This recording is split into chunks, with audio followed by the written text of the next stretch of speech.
പുരോഹിതരിലും ഉണ്ട് വിവരദോഷികൾ എന്നാണ് അദ്ദേഹം പറഞ്ഞതിൻ്റെ ചുരുക്കം.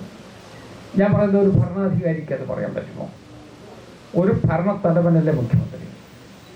അങ്ങനെ ഭരണത്തലവനായി ഒരു സംസ്ഥാനത്തിൻ്റെ ഭരണത്തിൻ്റെ കടി ഞാൻ പിടിക്കുന്ന ഒരു വ്യക്തി അങ്ങനെയൊരു മോശം ഭാഷ വിനിയോഗിക്കുന്നത് ശരിയാണോ?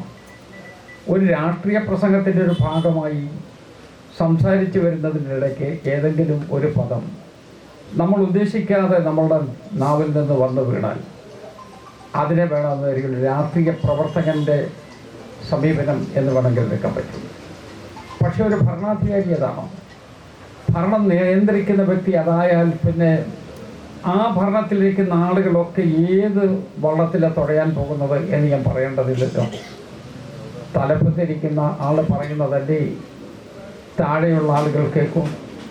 പക്ഷേ പിണറായി വിജയൻ ഇതിനു മുമ്പും 2-3 പ്രാവശ്യം ഇതുപോലെ തന്നെ വളരെ മോശമായ പദപ്രയോഗങ്ങൾ നടത്തിയിട്ടുണ്ട്. പൗവത്യ പിതാവിനെ നിങ്ങളെല്ലാവരും ഓർക്കുന്നുണ്ടാവും. പൗവത്യ പിതാവ് കേരള ക്രിസ്ത്യ സമൂഹത്തിനും ഇന്ത്യയിലെ ക്രിസ്ത്യൻ സമൂഹത്തിന് ഏറ്റവും കൂടുതൽ ആദരണീയനായ വ്യക്തിയാണ്. കേരളത്തിൽ ആ കാലത്ത് ജീവിച്ചിരുന്നതിലെ ഏറ്റവും സീനിയർ മോസ്റ്റായിട്ടുള്ള ബിഷപ്പാണ്. അന്യമതസ്ഥരുമായിട്ടെല്ലാം നല്ല ഇക്വേഷൻസ് ഉള്ള വ്യക്തിയാണ്. അദ്ദേഹത്തെ നികൃഷ്ടജീവി എന്ന് വിളിച്ചത് ശരിയാണോ? ഞാൻ പറയുന്നു, ശ്രീ പിണറായി വിജയൻ എത്ര രാഷ്ട്രീയ ശത്രുത ഉണ്ടായാലും പൗവത്യ പിതാവിനെ പോലൊരു വ്യക്തിയെ നികൃഷ്ടജീവി എന്ന് വിളിക്കുന്നത് ശരിയാണോ? ഞാൻ കരുതി അതിനുണ്ടായ പൊതുവിമർശനത്തിൻ്റെ അടിസ്ഥാനത്തിൽ അദ്ദേഹത്തിൻ്റെ നാക്കിന് ചില നിയന്ത്രണങ്ങൾ വന്നിട്ടുണ്ടാകും എന്നത്. പക്ഷേ ഇന്നലെ കൂർലോസ് തിരുമേനിയെക്കുറിച്ച് അദ്ദേഹം പറഞ്ഞ വാക്കുകൾ കൂടി കേട്ട് കഴിഞ്ഞപ്പോൾ ഇത് എത്ര വെള്ളത്തിൽ കുളിച്ചാലും ശരി ഈ നാവ് നന്നാവില്ല എന്ന് ജനങ്ങൾക്ക് കൂടി ബോധ്യപ്പെടുന്ന രൂപത്തിലേക്ക് പോവുകയാണ്. ഒരു ഭരണാധികാരിക്ക് ധിക്കാരം പറയണമെങ്കിൽ അതുപോലെ ആ ഭരണം മുന്നോട്ട് കൊണ്ടുപോയിട്ടാണെങ്കിൽ അങ്ങനെയെങ്കിലും ഒരു ബോണസ് കൊടുക്കാം. ഈ കേരളത്തിലെ ഗവൺമെൻറ് ഏത് രൂപത്തിലാണ് എന്ന് നിങ്ങൾക്ക് എല്ലാവർക്കും അറിയില്ലേ? ഒരു ആനുകൂല്യം കൊടുക്കുന്നതിനെക്കുറിച്ച് അവർ ആലോചിച്ചിട്ടുണ്ടോ? പുത്തൻ ആനുകൂല്യമോ പോകട്ടെ, പഴയ ആനുകൂല്യങ്ങൾ നിലനിർത്തുന്നതിന് വേണ്ടിയുള്ള നടപടിയെങ്കിലും ഉണ്ടാവണ്ടേ? സാധാരണക്കാരെ നേരിട്ട് ബാധിക്കുന്ന ഏത് പ്രശ്നത്തിലാണ് ഈ ഗവൺമെൻറ് പോസിറ്റീവായ നടപടിയെടുത്തിട്ടുള്ളത്? ഇന്നിപ്പോൾ മാധ്യമങ്ങളുടെ കണ്ടത് ഞങ്ങൾ ഉടനെ തന്നെ ആളുകൾക്കൊക്കെ പെൻഷൻ കൊടുക്കാൻ പോവുകയാണെന്ന്. ഇതൊക്കെ തിരഞ്ഞെടുപ്പ് വരുമ്പോൾ പറയുന്ന വർത്തമാനമല്ലേ? തിരഞ്ഞെടുപ്പ് കഴിയുമ്പോൾ അതൊക്കെ വിടുകയല്ലേ? പെൻഷൻ എത്ര കാലമായി? പാവപ്പെട്ട ആളുകളാണല്ലോ ഇവിടെ ഇരിക്കുന്നതിന് ഒട്ടനവധി ആളുകൾ. അവർക്ക് ലഭിക്കേണ്ട പെൻഷൻ എന്ന് പറയുന്നത് തുച്ഛമായ ഒരു വരുമാനമല്ലേ? ജീവിതത്തിൻ്റെ അന്ത്യത്തോട് അടുക്കുന്ന സമയത്ത് അവരുടെ അനുദിന പ്രവർത്തനം നടത്തിക്കൊണ്ടു പോകുന്നതിനൊരു ഗവൺമെൻറ് കൊടുക്കുന്ന തുച്ഛമായ ഒരു ആനുകൂല്യമല്ലേ പെൻഷൻ പദ്ധതിയായി നമ്മുടെ കയ്യിലേക്ക് വരുന്നത്? അത് പുത്തൻ ഏർപ്പാടുമല്ല. 1962 ശ്രീ AR ശങ്കർ അദ്ദേഹം മുഖ്യമന്ത്രിയായിരുന്ന കാലത്ത് കേരളത്തിൽ ക്ഷേമ പെൻഷനുകൾക്ക് തുടക്കമിട്ടു. അതുമുതൽ ഇങ്ങോട്ട് വന്ന ഗവൺമെൻറ്റുകൾ, നമ്മുടെ ഗവൺമെൻറ്റുകൾ, നമ്മുടെ നേതാക്കന്മാർ അവരൊക്കെ ഏറ്റക്കുറച്ചിലുകളില്ലാതെ അത് കൊണ്ടുപോയി എന്ന് മാത്രമല്ല, ഒരിക്കലും അത് നിശ്ചലാവസ്ഥയിലേക്ക് കൊണ്ടുപോയില്ല. ഇന്നതെല്ലാം ഇങ്ങനെ തടഞ്ഞു വെച്ചിരിക്കുകയല്ലേ? അതേസമയം ഈ ഗവൺമെൻറ് എന്തെങ്കിലും ചെലവിൻ്റെ കുറവുണ്ടോ? വ്യക്തിപരമായ കാര്യങ്ങൾക്ക് ഒരു കുറവുമില്ല. എല്ലാ ആർഭാടം കാണിക്കുന്നതിൽ ഒരു മടിയുമില്ല. ലോക കേരള സഭ എന്ന് പറഞ്ഞൊരു സഭ ഇപ്പോൾ കേരള നിയമസഭയിൽ നിർത്തിവെച്ചിട്ട് അവിടെ നടത്താൻ പോവുകയാണ്. കേരള നിയമസഭ നിങ്ങൾക്ക് എല്ലാവർക്കും അറിയാം. 10-ാം തീയതി തുടങ്ങുന്നതിന് വേണ്ടി നിയമസഭയിൽ നോട്ടീസ് അയക്കുകയാണ്.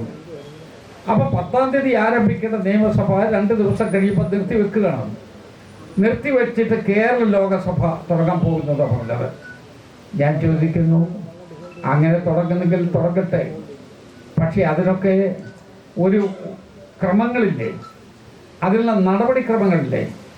അതൊന്നുമില്ല. മാത്രമല്ല, ഗവൺമെൻറ് അവർക്ക് ആവശ്യമുള്ള തുക കൊടുക്കുകയാണ്. തുക കൊടുക്കുന്നതൊക്കെ ഇപ്പോൾ നമ്മുടെ നാട്ടിലെ പ്രവാസികൾക്ക് വിഷമമുണ്ട്.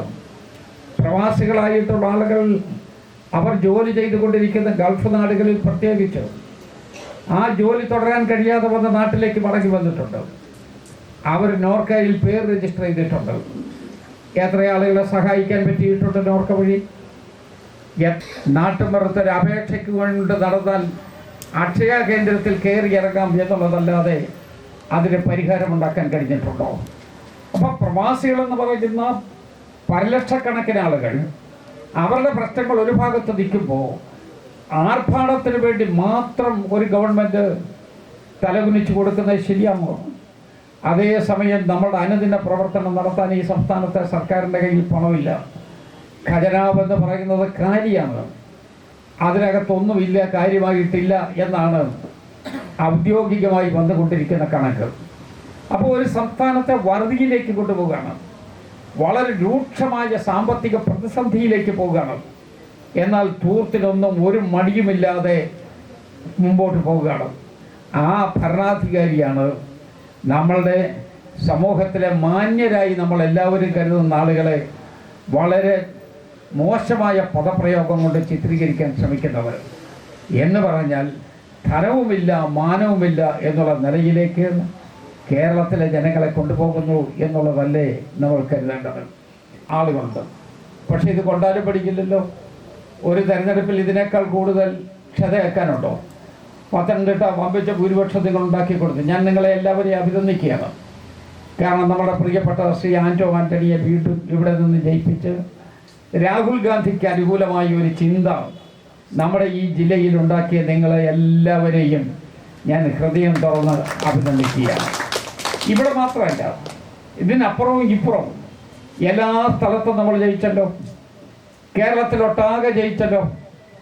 18 സീറ്റ് നമുക്ക് കിട്ടിയല്ലോ. നേരത്തെ നമുക്ക് 18 19 ഉണ്ടായിരുന്നു. അതിലൊരാൾ കൂറുമാറിപ്പോയില്ലേ? പിന്നെ പോയിട്ട് 18 ഉണ്ടായിരുന്നുള്ളൂ. ആ 18 നമുക്ക് നിലനിന്നല്ലോ. ആ 18 നമ്മൾ നിലനിർത്തിയിട്ടും ജനങ്ങളുടെ വികാരം ഇതാണ് എന്ന് മനസ്സിലാക്കാൻ ഒരു ഗവൺമെൻറ്റിനും മുഖ്യമന്ത്രിക്കും കഴിയണ്ടേ? അവർക്ക് കഴിയേണ്ടതായിരുന്നു. അതാണ് ഞാൻ പറഞ്ഞത്. കണ്ടാലും കൊണ്ടാലും പഠിക്കാത്ത ആളുകൾ, അതാണ് ഇന്ന് കേരളത്തിലെ ഇടതുപക്ഷ ജനാധിപത്യ മുന്നണി. ജനങ്ങളുടെ പ്രഹരമേറ്റാലെങ്കിലും പ്രവർത്തനത്തിൽ കുറച്ച് മാറ്റമുണ്ടാക്കാൻ ശ്രമിക്കണ്ടേ? അതിനുവേണ്ടിയുള്ള ഒരു നടപടി ഉണ്ടാവണ്ടേ? ആ നടപടിയുടെ ഒരു സൂചന പോലും ഇത്രയും ദിവസങ്ങളായി ഈ ഗവൺമെൻറ്റിൻ്റെ പ്രവർത്തനത്തിലോ അവരുടെ പാർട്ടി നേതൃത്വത്തിൻ്റെ പ്രവർത്തനത്തിലോ നമുക്ക് കാണുന്നില്ല. അവരെല്ലാം മാറ്റം വരുത്തുന്നതിനെക്കുറിച്ച് ആലോചിക്കുന്നു, കമ്മിറ്റികളൊക്കെ കൂടുന്നു എന്നാണ് പറഞ്ഞത്. പക്ഷേ എന്ത് മാറ്റമാണ് എന്ന ആളുകൾക്കൊന്നും അറിയില്ല. ഒരു മാറ്റവും ഉള്ളതായിട്ട് ഇതുവരെ അതിൻ്റെ സൂചന പോലുമില്ല. നമ്മുടെ കേരളത്തിലെ പാവങ്ങൾക്ക് മുടക്കമില്ലാതെ റേഷൻ കൊടുക്കുന്നതിനെ കുറിച്ച് ആലോചിക്കണ്ടേ? മറ്റുള്ള ആളുകൾക്ക് പോലും പെൻഷൻ കൊടുക്കുന്ന പദ്ധതിയേ ഇല്ല. പിന്നെ എന്താ ഒരു ഗവൺമെൻറ് ചെയ്യേണ്ടത്? ഒരു ഗവൺമെൻറ് ചെയ്യുക എന്ന് പറഞ്ഞാൽ മേളത്തെ തലത്തിലൂടെ ഇങ്ങനെ പറന്ന് നടക്കുന്നതാണോ? അതല്ലല്ലോ ഒരു സർക്കാരിനെ കൊണ്ട് നമ്മൾ ഉദ്ദേശിക്കുന്നത്. ഈ നാട്ടിൽ ഈ പറഞ്ഞതുപോലെ പല രംഗങ്ങളിലായി പ്രവർത്തിച്ചു കൊണ്ടിരിക്കുന്ന ആളുകൾക്ക് വിവിധ കാലഘട്ടങ്ങളിലായി കിട്ടിക്കൊണ്ടിരിക്കുന്ന ആനുകൂല്യങ്ങൾ തുടരുന്നതിനുള്ള ഒരു സാമാന്യമായ നടപടിയെങ്കിലും ഒരു ഗവൺമെൻറ് ചെയ്യേണ്ടതല്ലേ? ആ ഗവൺമെൻറ് അതും ചെയ്യുന്നില്ല. അപ്പോൾ അതുകൊണ്ടാണ് നമ്മൾ പറഞ്ഞത്, ഇതിപ്പോൾ നമ്മൾ ഹീറ്റ്സാണ് കഴിഞ്ഞത്. പാർലമെൻറ്റ് തെരഞ്ഞെടുപ്പ് എന്ന് പറയുന്നത് ഹീറ്റ്സാണ്. ഫൈനൽ വരാൻ പോകുന്നേ ഉള്ളൂ. ഫൈനൽ 2026 അതോടുകൂടി പിണറായി വിജയൻ്റെയും ഇടതുപക്ഷത്തിൻ്റെയും പൊടി പോലും ഈ കേരളത്തിൽ ഉണ്ടാകാത്ത വിധത്തിലുള്ള പുതിയ രാഷ്ട്രീയ നീക്കം ഉണ്ടാകും എന്നുള്ള പ്രതീക്ഷയാണ് എനിക്കുള്ളത്. നമ്മളുടെ ഗോപി സാറിനെ പോലുള്ള ആളുകൾ